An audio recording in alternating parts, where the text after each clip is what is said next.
more of a unicorn kind of hiding in plain sight. So let's just take 5 minutes to kind of demystify things a little bit. So the old definition of diversity presents limited check marks for identity, but the changing definition, where identity is more fluid and proliferate, I think kind of better understands what makes individuals extraordinary. So this new concept of diversity can be unpacked into 4 big ideas: representation, inclusion, accessibility, and cultural competency. I think representation is probably the biggest can of worms, so I'll go ahead and unpack that one first. Now, that old definition can be a tight fit, or more often the wrong fit, because people don't really fit into just a couple little boxes. So when we allow people to self-identify within an infinite array of boxes, we actually make our jobs as librarians that much easier.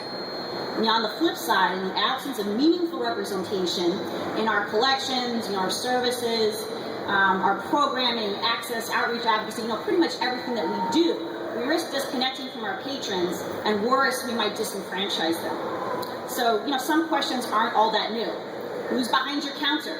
At the building level, are you guys taking your responsibility to actively recruit and retain a new generation of librarians that reflects the community it's actually serving?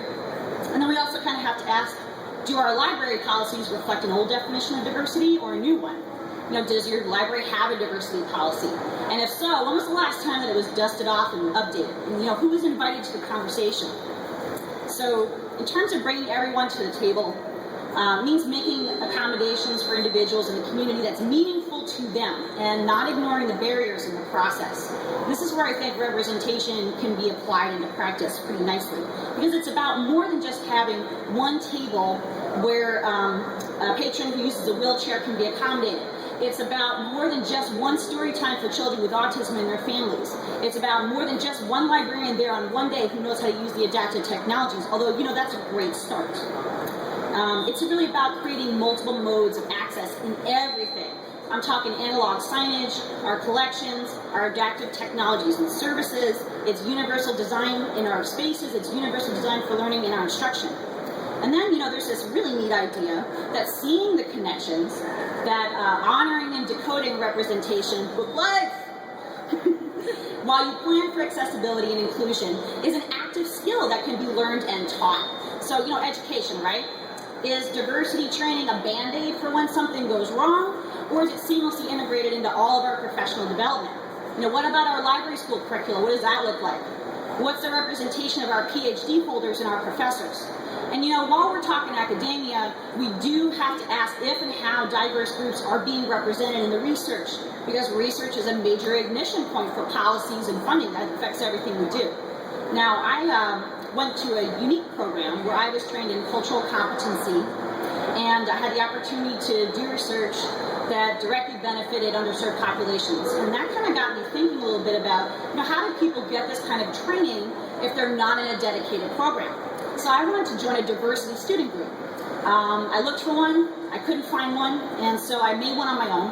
And in the journey, we started to learn that the people who were interested in what we were doing seemed to kind of come from everywhere. So we started shifting our goals around so we weren't just aggregating resources and research, and we weren't just spearheading hands-on projects. We were talking about diversity to anyone who would listen everywhere that we went. And we also developed and published a model so that if people want to do something like this too, they have a place to start. Now, all of this might seem a bit overwhelming. These problems are tangled, they're very slippery, they're terribly interconnected. But the payoff for unraveling the squiggle ball of diversity is huge, because we potentially solve world problems in the process. Just to kind of wrap things up, the new diversity is not so much empowering this or that group of people to be effective users of information. It's about keeping up with the changes and celebrating the differences that you encounter along the way. And moreover, the library is way more than just your building. It's going to take the back end of information management and human-centered design, working tirelessly with the front of the house services. Because if that's not happening, real people with real needs will get lost in the gaps. And this is a conversation that's going to take a whole lot more than 5 minutes. So I think we need to not so much reimagine diversity completely as just take a good hard look at what's going on in front of us, apply that to the mission, and contextualize that within a global community. Thanks so much for listening.